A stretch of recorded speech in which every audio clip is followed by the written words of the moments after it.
from the studios of Farm Journal Broadcast. Irma threatens Florida's ag industry. What's at stake for ag in the Korea-U.S. Free Trade Agreement? In agribusiness, crop potential out west. Where our first sample was over 200 bushel, pretty darn good corn. Next sample is under 100. Ken Ferry says build a plan for harvest based on crop maturities and see how a tiny pest is creating hazardous conditions for the men and women fighting those massive wildfires. AgDay, presented by the Chevy Silverado. High-strength steel for high-strength dependability.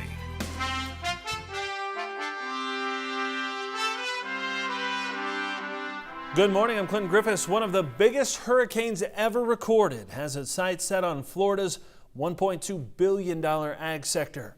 Hurricane Irma continuing to track toward the Florida coast.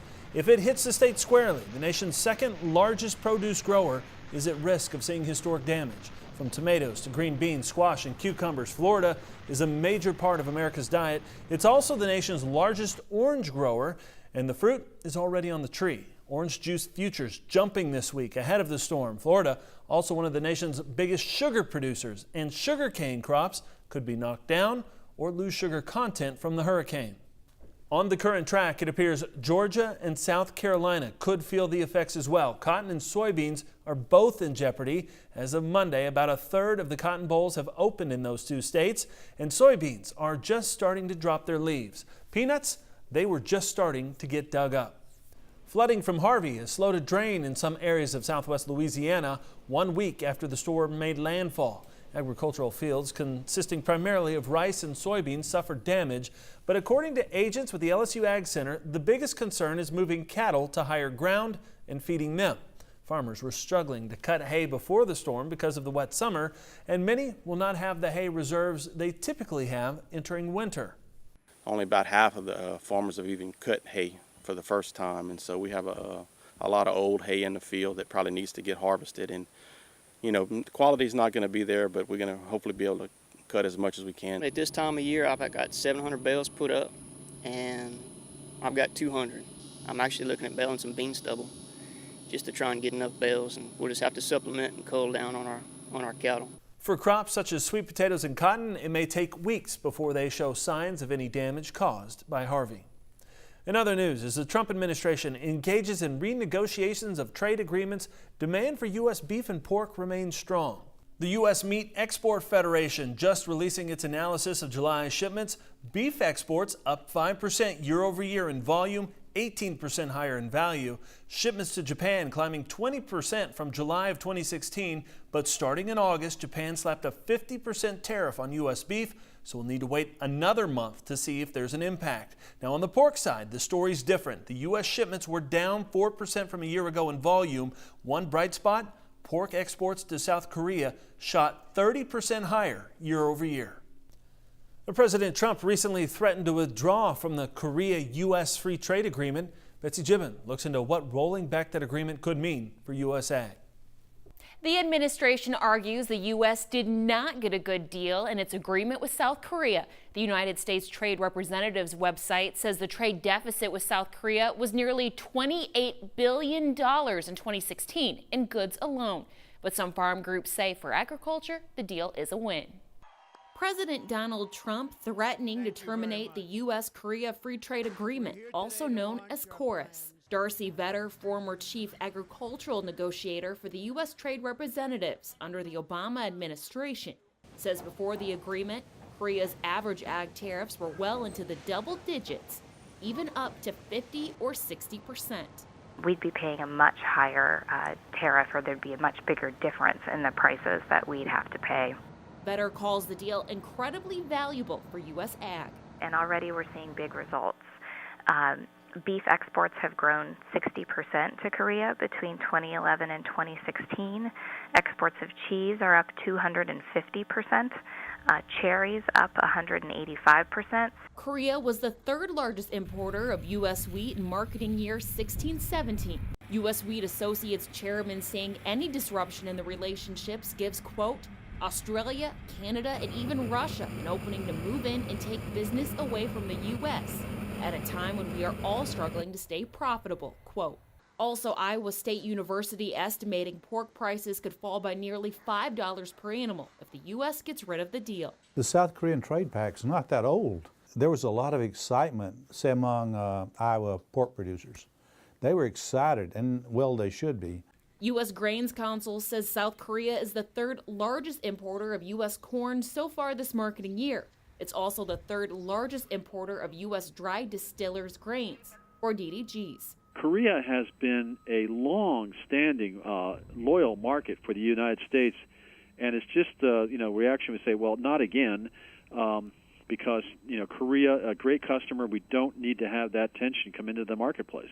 China was the top buyer of U.S. DDGs. However, in 2016, it added fees to those products. Imports slowed to a trickle with China and have stayed that way. The tariffs are still high, the imports are still low, and one of the great success stories in terms of making up for that market loss in the DDG side is Korea. Korea has really come on strong in importing DDGs, and we've been able to recoup the loss of the Chinese market. To say that we're going to start withdrawing from a trade agreement that's benefiting agriculture, it's just not the right move for agriculture. Adding to the uncertainty, there seems to be some pushback within the administration on whether renegotiating the deal should be a high priority. All right, thanks, Betsy. The U.S. Grains Council says Vietnam just announced plans to start importing DDGs again after it suspended shipments last year, adding that Vietnam is one of the fastest growing feed markets in the world. Also out of Washington, the Environmental Protection Agency continues to shrink. The Washington Post reporting that in the last couple of weeks, nearly 400 people have left, choosing to accept a buyout and early retirement. The administration said earlier this year it planned to offer the deal to 1,200 people total. The agency now on track to be the smallest since Reagan was president in 1988. And state number crunchers say the dairy state of Wisconsin continues to see farm numbers fall. Total dairy operations now below the 9,000 mark, losing nearly 500 in the last year, or between 6 and 8 per week. However, production remains strong. Last year, Wisconsin pumped a record 30 billion pounds of milk, thanks to a record number of cattle and nearly 1.3 million. The debate over dicamba continues in Arkansas on Thursday. Monsanto petitioning the state plant board and appealed to Governor Asa Hutchinson to end Arkansas's ban of dicamba. The state issued the ban on the herbicide in April following the spike in damage complaints on off-target fields. Monsanto calling for the product to be restored for over-the-top use in the 2018 season.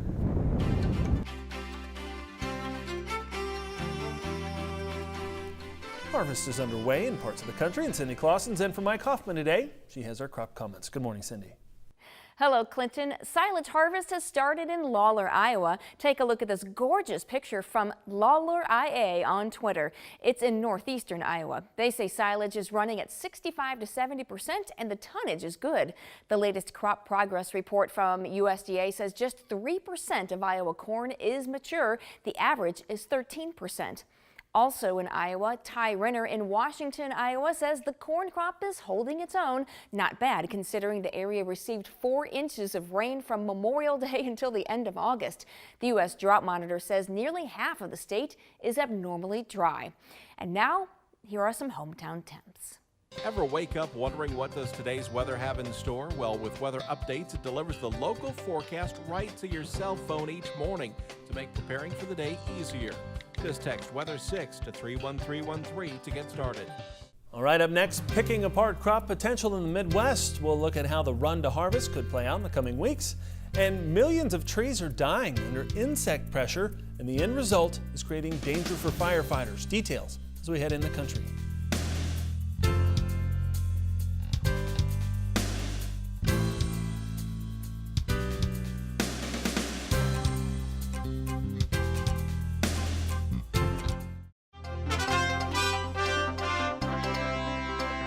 Matt Bennett Consulting, our guest here today. Matt, so I went on crop tour, I went on eastern leg, you went on crop tour, you went on western leg. I'll tell you what, it was the crops were so variable across Ohio, Indiana, parts of Illinois. What did you see? Yeah, I mean, we saw a lot of variability as well, you know. It was pretty interesting to me when we got into Nebraska and we got into some of the irrigated fields. We were really expecting to see some huge yields. We just really didn't see it, you know. Ear counts really weren't there. Saw some good corn, just didn't see a lot of great corn. I was kind of hoping to see that. The thing that jumped out to me, same as you, a lot of variability. And so when we got into Iowa, I got into 2 counties in a row where our first sample was over 200 bushel, pretty darn good corn. Next sample is under 100. And so just 10 miles down the road, and you don't really think about it there being that much variability, but by all means, just driving by on the road, you could tell you were getting into an area that simply could not catch that rain. You know, last year, or the last 4 years or so, we've had a lot of just pretty good corn everywhere, and it didn't seem like there was as much up and down as there is this year. My question is, can we really get to this average that we put out there, that 167 from Pro Farmer? Is that even possible? Well, you know, it's tough, and I've been saying a lot of my presentations to folks, I don't want the USDA's job. No, when you see this much so variability, oh man, this is a tough one to outguess. But I would say, in agreement with you, the last several years, stand counts have been really good. We've had some good springs, good planting conditions. We've laid the foundation for a potentially really good crop. Weather hasn't always cooperated after the fact, but this year our spring was just awfully rough for a lot of folks and cool. Yeah. And then you get into late summer time frame and it stays cool, and there's a lot of folks that are very concerned. And so can we get to a 167.1 whenever everyone had good crops in the last 4 years? This year we've got a lot of really poor crops and some really, really good crops. I just don't know that they're going to average out and get there. Yeah, well, it's going to be interesting over the next few weeks to see what the weather does and see if we can actually make this crop and get it in the bin. Matt, thanks for being here. We'll be back with more Ag Day in just a minute. For advice on the best way to be profitable on your farm, contact Matt at 217-273-1133.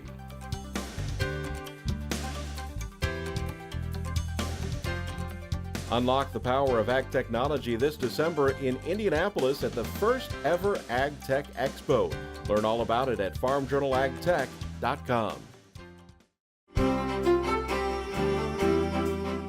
Ag Day weather, brought to you by Alivo Seed Treatment from Bayer. Welcome back to Ag Day here with Cindy Clausen, looking at the drought monitor. And Cindy, if we look at this map, really, I would say the persistence of drought in Montana is really the key. Yeah, absolutely. We really haven't seen a ton of change otherwise, but we've seen that drought persisting and, if not expanding a little bit, in parts of the Northwest. Let's take a look. And you could see that there is still exceptional drought, especially in the northeastern part of Montana, but a lot of the Dakotas all the way into the northern part of Idaho, very, very dry, as well as the southern part of Iowa as well. So mainly the big focus on the dryness is in kind of the northwestern quarter of the country. Let's take a look at how things are shaping up for this Friday. We do have a weak front in parts of the Great Lakes that'll bring some scattered showers, at least in the early part of the day as that continues to pull to the south. Stationary front across the southeast, of course, the big story there will be Irma, and we'll keep an eye on that for you, but definitely stay tuned to your local affiliate for the latest on Hurricane Irma. Out in the west, we will have some unsettled weather in parts of the Rockies and the Intermountain West. We'll keep an eye on that as well. Otherwise, high pressure starting to settle in for the weekend for much of the Corn Belt and into the Ohio Valley. All right, as we head into the rest of your Saturday, we're going to be seeing again some nice conditions for much of the Great Lakes and Ohio and Tennessee Valley, with some spotty showers and thunderstorms out in the west. Here's a look at your precipitation estimate. Notice a lot of dryness in most of the country. As we add in the next 24 hours, it's really going to be Florida we're going to keep an eye on with to see how Irma progresses. And obviously over the next few days, we'll get a much better idea of how much rain we're going to be seeing from that. And then we have some shower activity, some rain activity in the northeast and into the west. Temperature-wise, the cool temperatures remain in parts of the northeastern United States and the Great Lakes, while we see 80s all the way from the Gulf Coast up into Montana today. Heading into the overnight, we're going to be seeing those low temperatures dipping down into the 40s and 50s for the northeastern United States, a lot of 60s and 70s across the southern tier of states. And then tomorrow we're going to be seeing similar temperatures, some 60s for highs in the Great Lakes area, while we still see some of those 80s out in much of the plains states. Now, as far as our jet stream, you can see that big trough in the northeastern United States, big ridge in the west. We're going to see that kind of leveling out, that ridge starting to move move on off to the east, so those temperatures will start to warm up. You can even see Hurricane Irma on our model as that moves up into the next week. That's a look at your national forecast. Now let's check on the weather where you live. Yuma, Arizona, partly cloudy skies with some showers and thunderstorms possible and a high of 99 degrees. Jefferson, Texas, lots of sunshine for you with a high of 84. And Madison, West Virginia, some fog early, otherwise sunshine at 73. All right, when we come back, field agronomist Ken Ferry helps us sort out harvest timing based on field maturity. And later, these tiny beetles are helping fuel wildfires out west. This is Machinery Pete, inviting you to check out my new website, machinerypete.com, offering farmers tens of thousands of used equipment listings to search. Let Machinery Pete help you find and value your next piece of used equipment.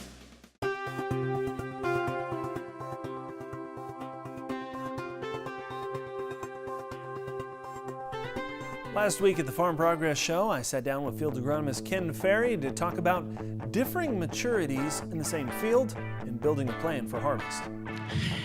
You know, it comes down to making sure the oldest corn doesn't fall down while you're waiting for the new corn to finish up. So situation is we replanted, let's say 20 acres out of an 80-acre field, and you're waiting for that 20 acres not to have the other 60 acres fall down. So stock quality becomes an issue, and stock quality in the fall becomes an issue when it starts raining like it did last night. You start getting saturated soils, wet conditions, then we have to worry about the stalk rot. So we would encourage guys to be out there doing the push test as this thing finished, step up to that stalk, give it a full stroke at the ear, and make sure it comes back. Okay. If it starts dropping over, then that has to move up on the list as far as where it's going to be. Yeah, we've talked for a lot of years about going out and building a harvest map, a plan based on the quality of the stalks in your field. And so that way you can prioritize ahead of time and really decide, okay, where am I going to go? Definitely need an ABC harvest list. What's got to come out first based on disease pressure, stalk quality, that type of thing. We just may have to go back and get the replan at a different time to make sure that we don't get ourselves in trouble. Okay. All right, next we'll see how a tiny pest is creating hazardous conditions for the men and women fighting those massive wildfires in the West.